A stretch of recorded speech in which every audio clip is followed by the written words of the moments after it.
Welcome back to Neuroconvergent Leadership, where we talk about effective communication, especially when one or more people in the room are neurodivergent, or, as I like to say, just neuro different than you are. I'm Jeremy Doran. I work with a lot of engineers and doctors and scientists and help them become great leaders through improved communication. Have you heard the term neurodivergent before and maybe wondered what it actually means? I've heard it used a lot, and I'm not sure everyone uses it in the same way, so today we're going to explore what the term actually means. I would like to welcome back Dr. Matt Zakreski, or Dr. Matt, as he likes to be called. He's a seasoned clinical psychologist and a professional speaker. He's about to launch a podcast, about to publish a book. He's also part of the NeuroDiversity collection. In short, he basically seems like the exact right person to ask this question. Dr. Matt, welcome. Thank you for having me. Thank you for having me back. I mean, it's sort of a silly metaphor, but getting invited back to the podcast on a podcast is kind of like going on a second date. It's like, all right, I didn't screw it up the first time. So no, and you are the first repeat guest. So that's right. 60 episodes so far, and you're the first one. I mean, that's going to go to the top line of my LinkedIn right there. It's like first person ever on Jeremy's podcast to come back again. That's right. People are going to be very excited about it. It's a win-win for everybody. Right.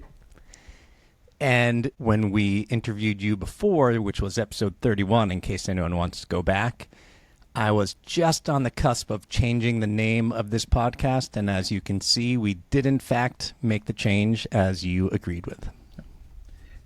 It's like we talked about last time, you're going from good to great, right? It was a good podcast name. Now it's a great podcast name. Can I tell you the name of ours? I don't know. Is that like cross-pollinating? Cross-pollination is good. Tell us.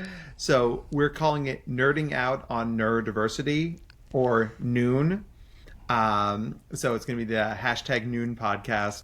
We're pretty excited about it because really it's me and my buddy and my coworker Jake nerding out about nerdy people, and I think it's going to be a good time. I'm looking forward to it.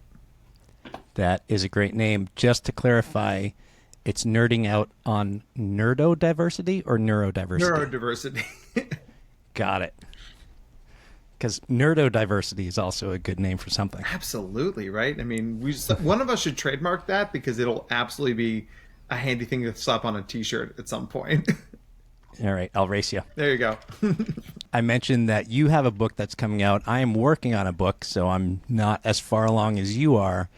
One of the chapters is really about defining what neurodiversity means, and it's tough because I can look in the dictionary and it'll say one thing. I can look on like the Cleveland Clinic and it says something totally different, and then I hear people using it very often, and it doesn't seem like everyone has the same definition. So I'd really like to dig into that this time. Yeah. I mean, it really is one of the problems with releasing any term into the world because, when it gets into the popular culture, people misuse it, they shorten it, they don't have all the nuances or complexities. Right. So there are three terms that really I think we need to sort of fence post. The first one is neurotypical. That's a brain that works as expected, right? The 80% of the population is neurotypical. Their brains largely do what they're supposed to do, especially based on their age and what we would expect of a brain that age to do. Then we have neurodivergent. Neurodivergent is a brain that is different in some quantifiable way, right? Usually it's a morphological difference. We can point to a difference in the brain, in the size or shape or function of that piece of the brain. But when it's not morphology, it could also be functionality, right? So, if we're going to talk about one of the things that almost all neurodivergences have in common is weaker functioning in the prefrontal cortex, right here in front of your head. And it is both smaller and takes longer to develop. So we can talk about physical differences and functional differences. And, and that's part of the reason I ground so much of my work in neuroscience is if I can show an fMRI picture to a school principal and say, look, this is what an ADHD brain looks like. Look at the front of the brain. Look how it's different. Then they go, oh, so it's not just too much TikTok? And it's like, no, it really isn't. There's a lot more to it than just a kid staring out the window looking at the squirrels running around. So neurodivergent is a person whose brain is quantifiably different in form or function. And then last, we have the term neurodiversity, which is all the brains in all the world, right? Just like we would have diversity of race or gender or sexuality, we would have a diversity of different brains, right? So we have neurodiversity, which is all the brains in all the world. So when you talk about, I think you said the prefrontal cortex is generally smaller and less developed, what effect does that have? You mentioned ADHD. Does it affect a number of other things as well? I mean, it sure does. I mean, the prefrontal cortex, which is where our executive functioning skills are in our brain, nests inside the frontal lobe, which is really the part of the brain that makes us us. A lot of things like personality and intelligence and creativity are nested in or near the frontal lobe. The prefrontal cortex is the executive. So that's our task initiation, task completion, time management, organization, big for the people we work with, impulse control, right? So if you have that, that person who's like sitting in the office and like, I'm bored, I'm going to go get a cup of coffee, or I'm bored, I'm going to send a spam email around the office, or I'm bored, and it's like, okay, you're understimulated, we need to find a way to structure that part of your brain, because it's a lot of what we call willpower in Western society, both in school, at home, and at work, really is executive functioning skills. It's the ability to grit your teeth and continue doing a thing, whereas the differences in neurodivergent brains make that process harder for a lot of people. So you can't willpower your way into more executive functioning any more than a person who's depressed can willpower their way to not be depressed. There's a difference in the brain that's going on that we need to treat systematically, not just like, well, rub some dirt on it, Johnny, and buck up. Like, gosh, if it was that easy, don't you think people would have done it already? How, when you say treatment, does that mean teaching them techniques and ways of coping, or does it mean something different? It absolutely is a skill building thing. And the cool thing about our brain is that it's like a muscle. The more you work parts of it, the stronger those parts get, right? I mean, the neurons, the neuronal connections that really make our brain function, the more you rep them, the more you work at them, the more powerful they become. One of my techniques that I work with a lot of kids on is something called the little lazies. So the little lazies are the sort of thing you ask your kid who has ADHD to throw that empty cup in the garbage. So the kid throws the cup and it misses the garbage can and lands next to the garbage can, and the kid just goes, ugh, and won't pick the cup up. And as a parent, you're sitting there like, you missed the throw. Just pick the damn cup up. I can't. I won't. I can't. They have a 5-minute meltdown. Whereas like all they would have to do is just walk over, pick up the cup and put it in the garbage can. In theory, it takes 3 seconds, right? And this is where a lot of the dialoguing around ADHDers in general is that they're lazy.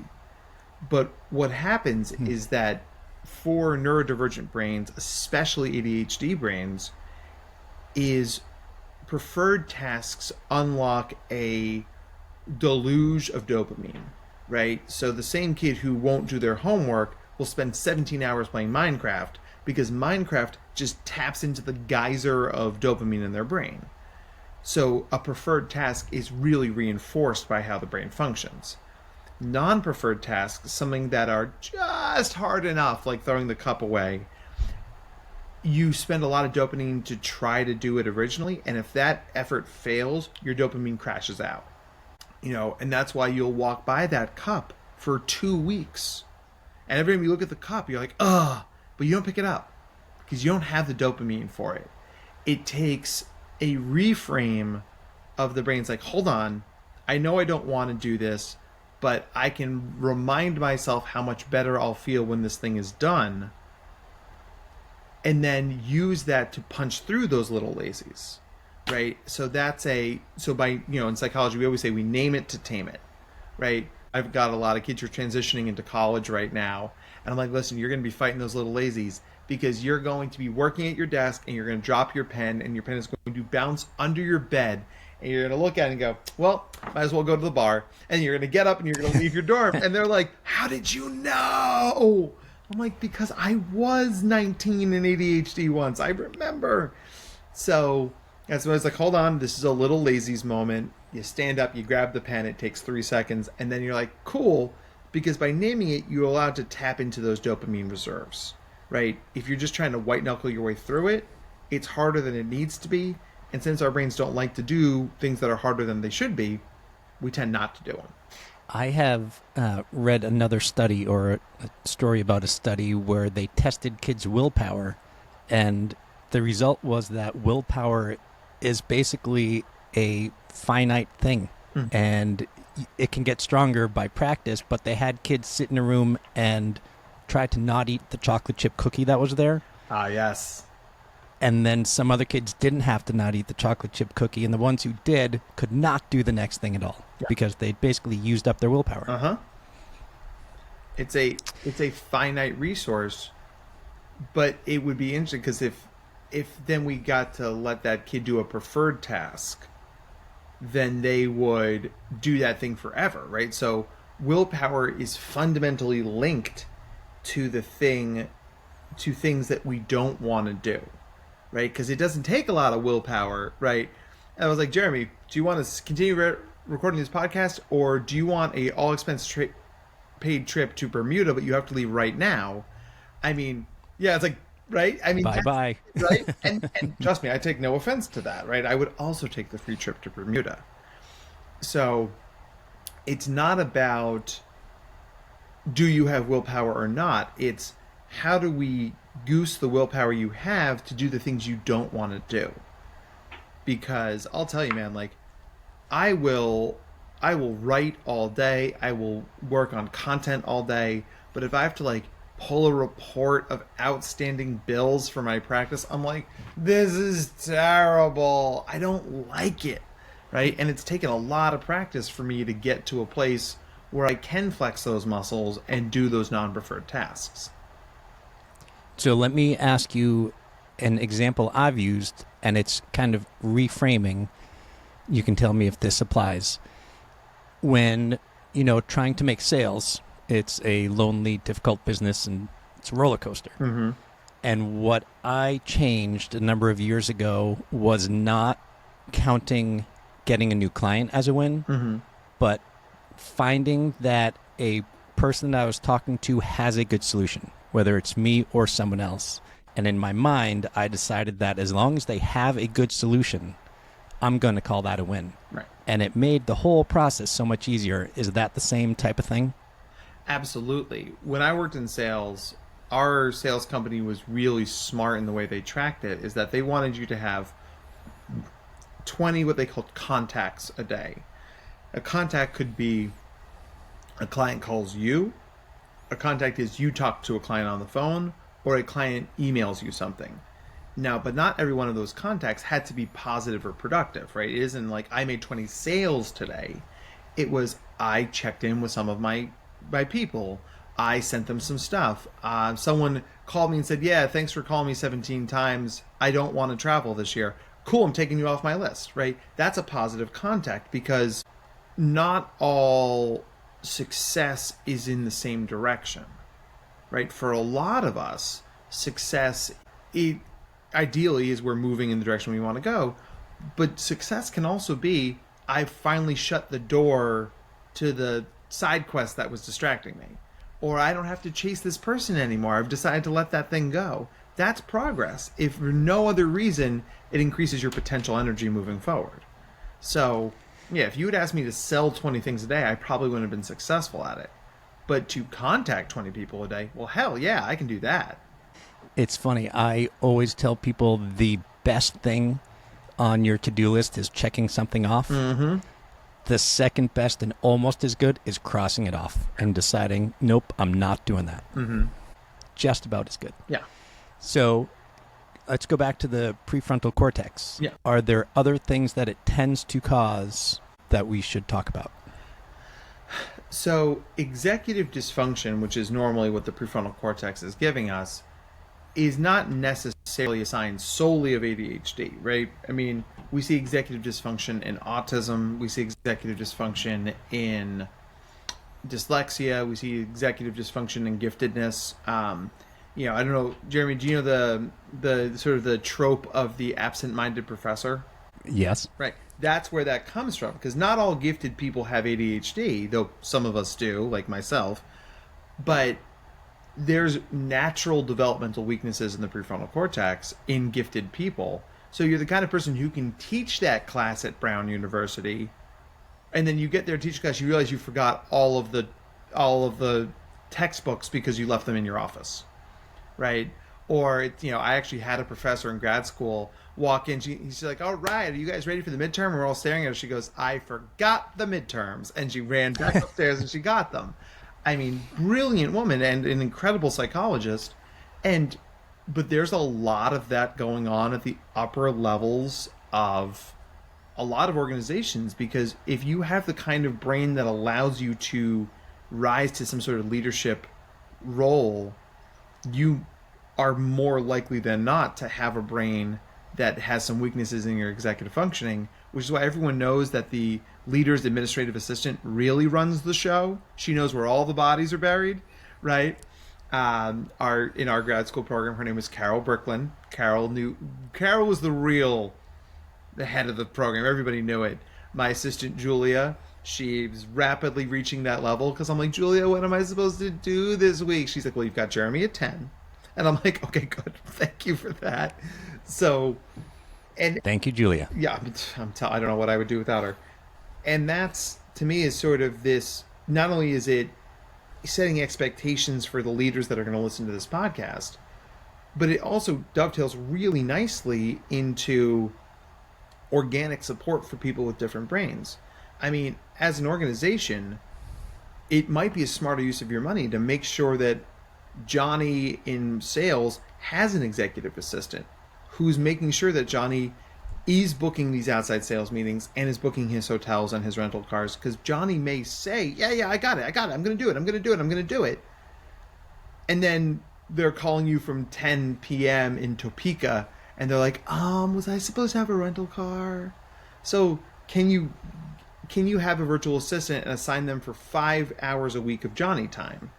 That's going to make Johnny more efficient. It's going to make you less stressed. I mean, to me, that's money well spent. Johnny's probably a lot more expensive than the virtual assistant. I'm telling you, right? Because it would take a lot to get a new Johnny, train that person up. I mean, this fundamentally, when we're talking about neurodivergence in the workplace, it's playing to people's strengths, not searching for their weaknesses, right? If Johnny is amazing in a room and is going to sell, could sell like, refrigerators to Arctic explorers, but Johnny's never going to remember to book his airline ticket on time, then have someone book Johnny's airline ticket and remove those barriers to let Johnny do more of what he's supposed to do. I just think that's I was a bartender for a long time, and there was a guy I worked with, his name was Marco, and I am a really personable guy. I will chat your ear off. I'm going to talk to you about different kinds of wine or scotch, or here's all the beers we've got. And Marco was just a machine. He would just make a cocktail. So Marco was our service bartender, right? When the servers sent in things, we sent them to Marco, because Marco could whip out 17 Rob Roys, 19 gin and tonics, 4 Cosmos, and 16 glasses of wine. And the time it took me to convince somebody to try this really cool peanut porter that we had on draft. And there's room for both of those things in any organization, right?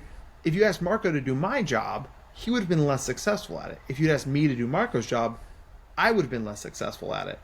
By playing to our strengths, we streamlined the entire bar, and everybody made more money and had a better day. So being neurodivergent is not just the person who everybody thinks is odd or weird. Right. Someone can be odd or weird and have difficulty communicating, but that doesn't make them neurodivergent. Correct. Yeah.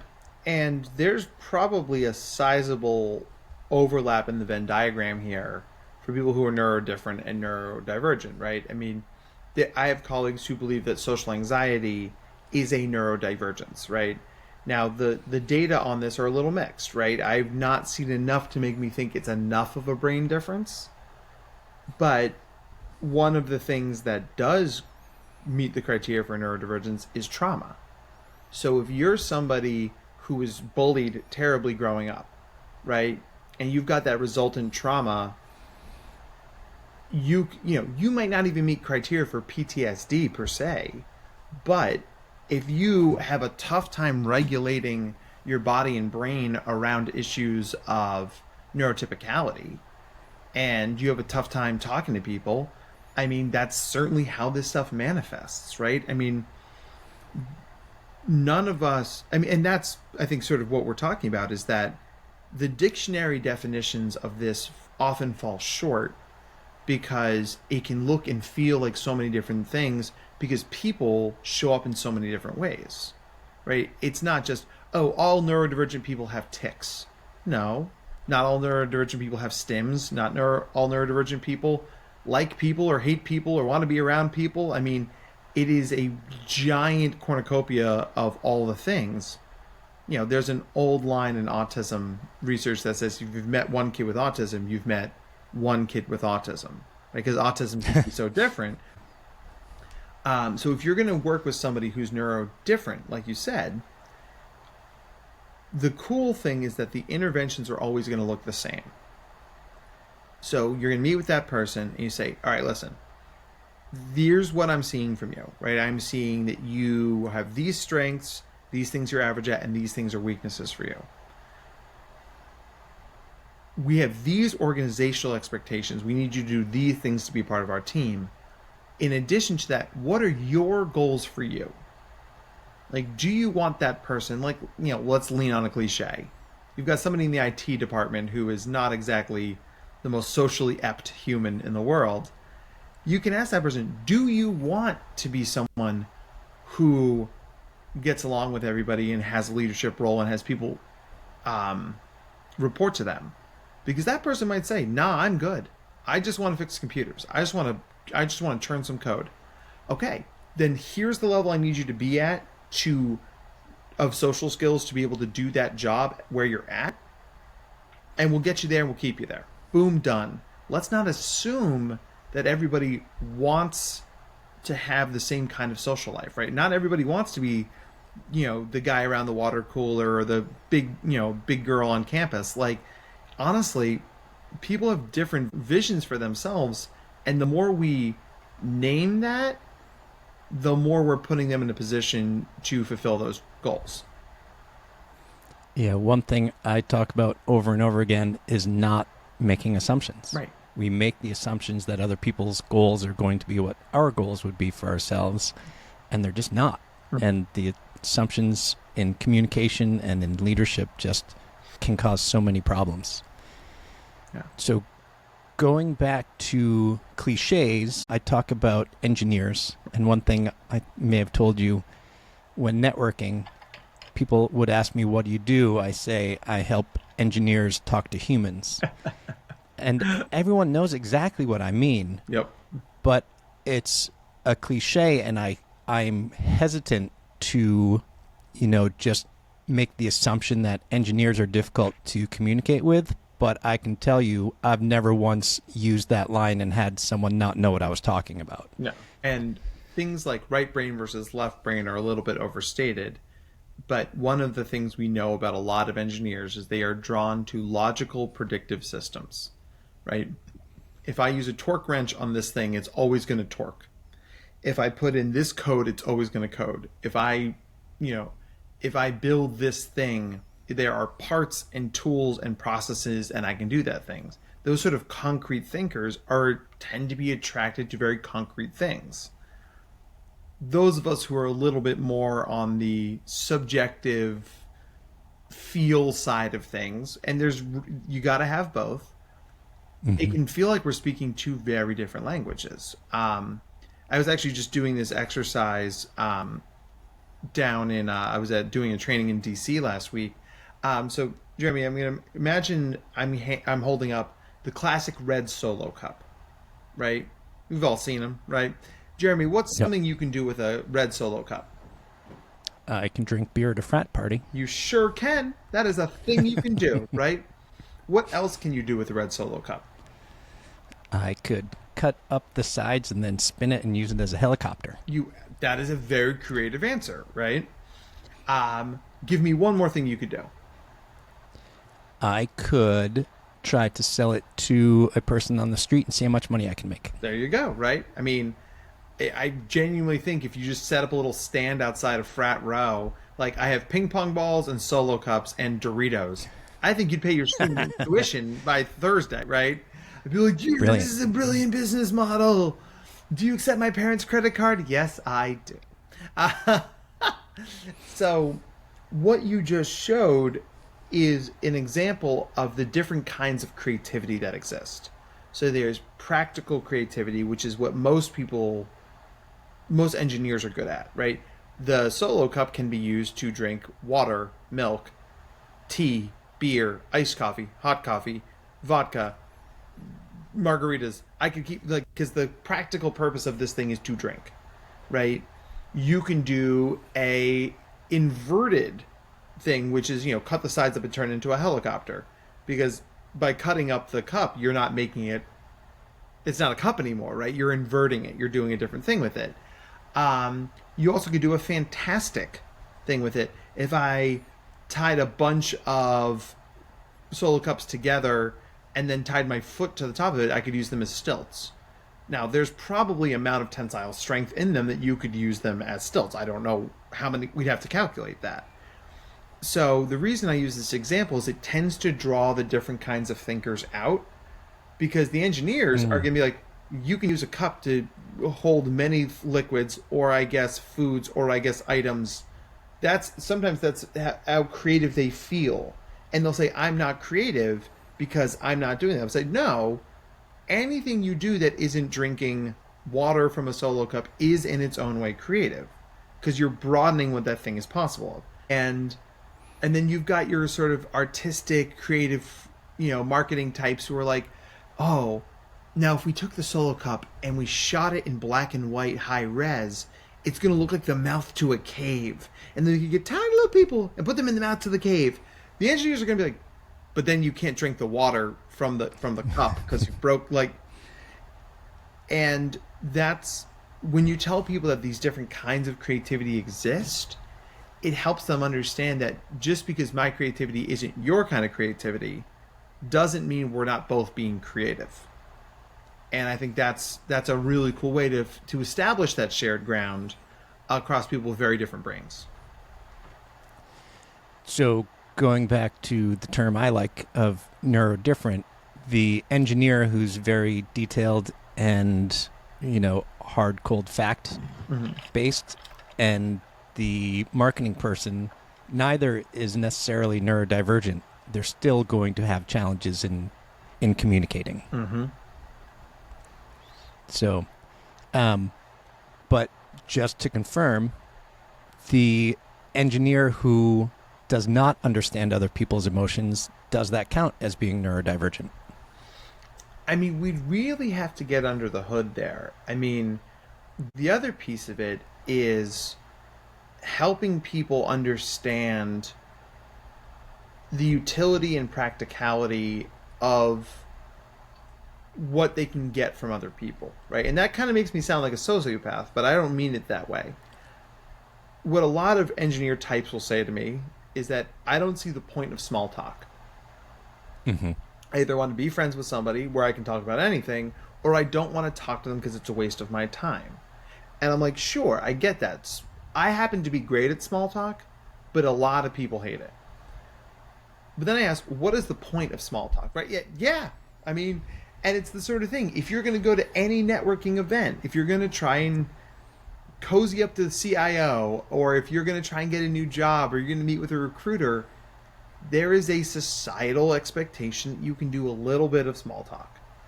So I say to people, I don't need you to be friends with everybody who comes into your space. If you can be pro-social with them, if you can find a way to have a successful social interaction, then that is as much as I will ever ask you to do. And you can be your authentic social self when you're out of the office. So, for instance, what's the point of small talk? To break the ice, I suppose. And once we break the ice, what happens? Then you can go deeper. There you go. Right? So I think it can be helpful to a lot of our neurodivergent colleagues and friends and employees to say small talk is a means to an end. Small talk is, if you are in a hallway full of 1 million doors, small talk is knocking on every door to figure out which doors can open, which doors won't open, and which doors, if they open, you don't want to go inside. Right?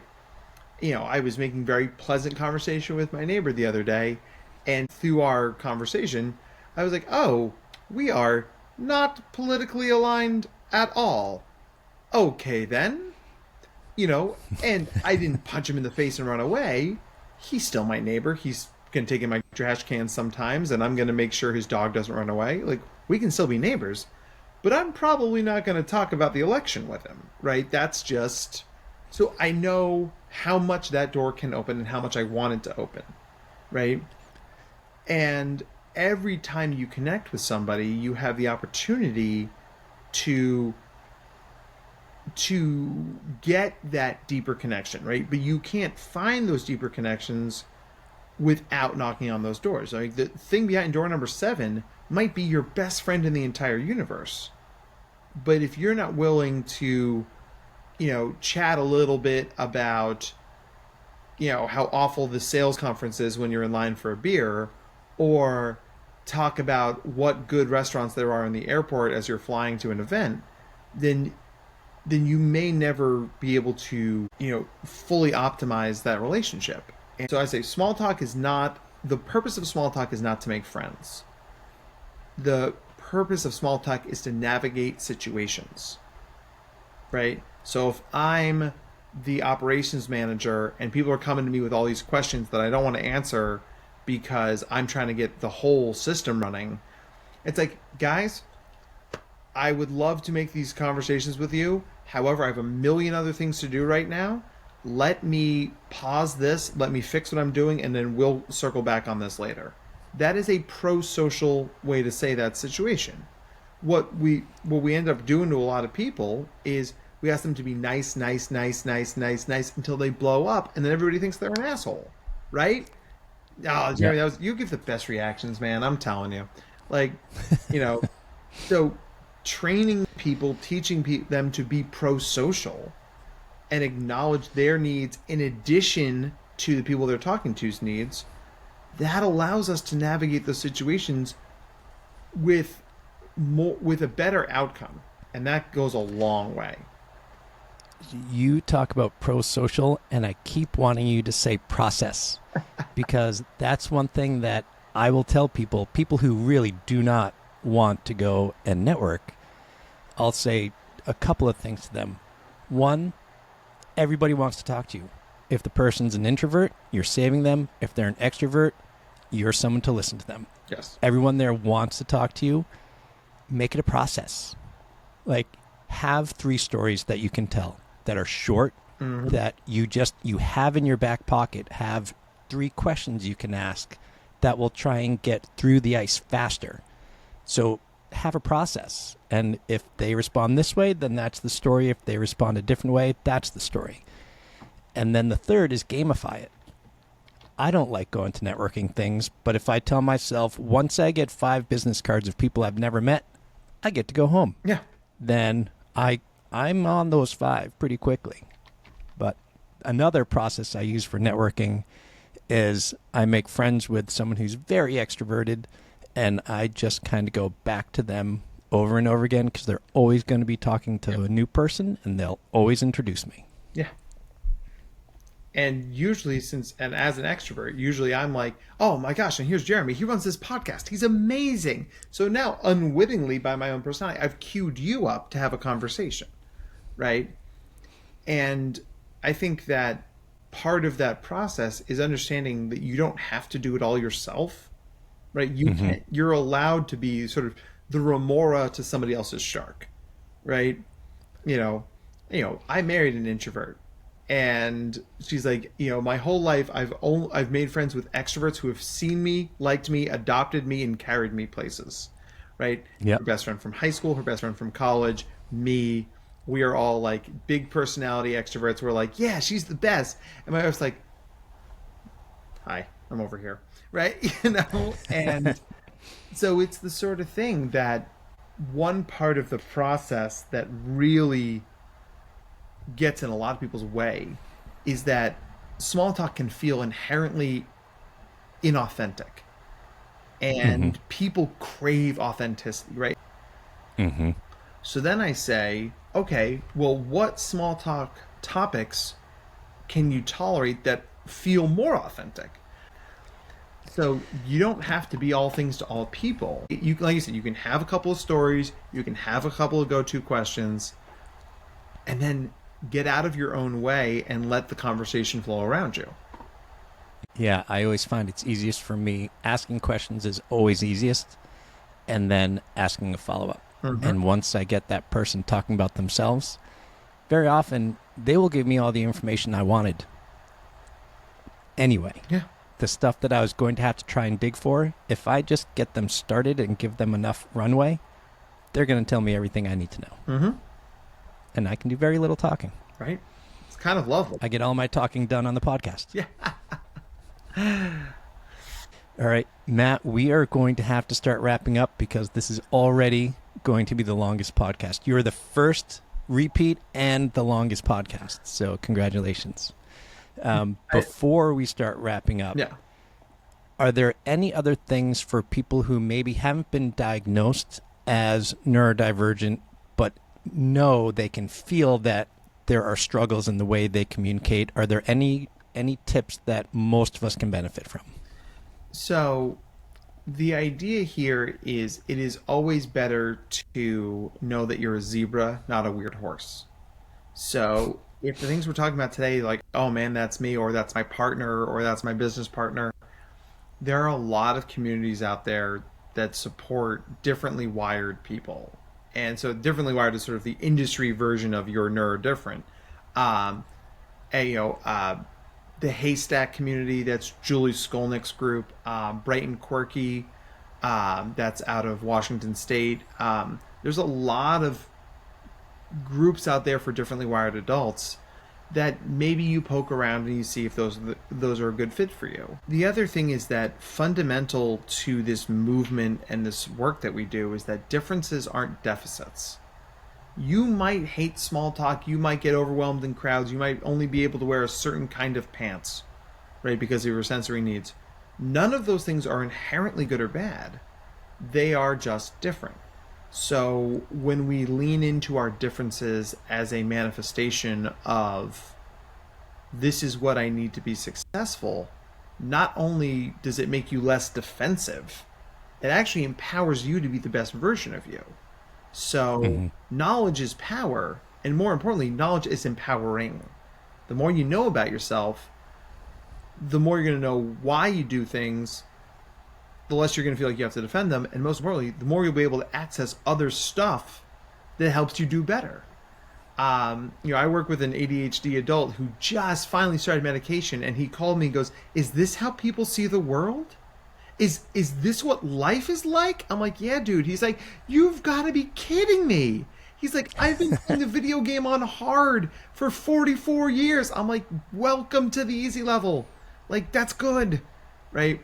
So it's really one of those things that, if this sounds like you or sounds like somebody you love, there's a lot of resources we can send you that will just increase your knowledge journey.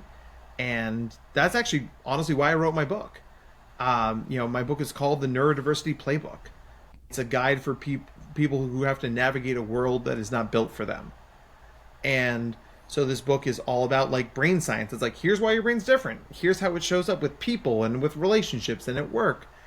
And we talk about failure and success and imposter syndrome, a lot of the things that bubble under the surface for a lot of people navigating a world that may not be built for them in the first place. I've got a friend who started medication, and the way she described it, she's like, it's as if there's always been a blender with a fork in it in the background, and then all of a sudden I got to turn that blender off. It's like the world was so much better once I did. Dr. Matt, tell us where people can go to learn more about you, where they will be able to get your book when it comes out, and if there are resources before your book comes out where they can go to learn a little bit more about themselves. Yeah. So I have two primary online presences. There's my clinical practice, which is the NeuroDiversity Collective. So that's where we do therapy and IQ testing and stuff like that. If you want help for your organization, whether that's a business or a community organization or a school, you contact me at drmattzakreski.com, and that's where I do my consulting and speaking work. The book will be available at both of those sites. And also on Amazon. And it was such a treat to be able to write it. And I know it's going to be a lot of the best stuff we talked about today just in a book that you can carry around forever, which is really neat. That's fantastic, Dr. Matt. This has been wonderful. I'm so glad that I got to have you back on my show again. Well, thanks for having me. And if you're looking for a third-time guest, I am happy to be that guy. Noted.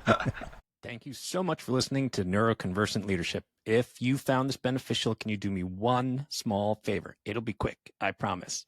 Can you go and give this podcast a review on Apple or Spotify or wherever it is that you listen before doing anything else? Unless you're driving. If you're driving, then I need you to keep driving. And then when you're done and parked, then go ahead and give me a review. Hopefully 5 stars, but whatever you are comfortable honestly giving.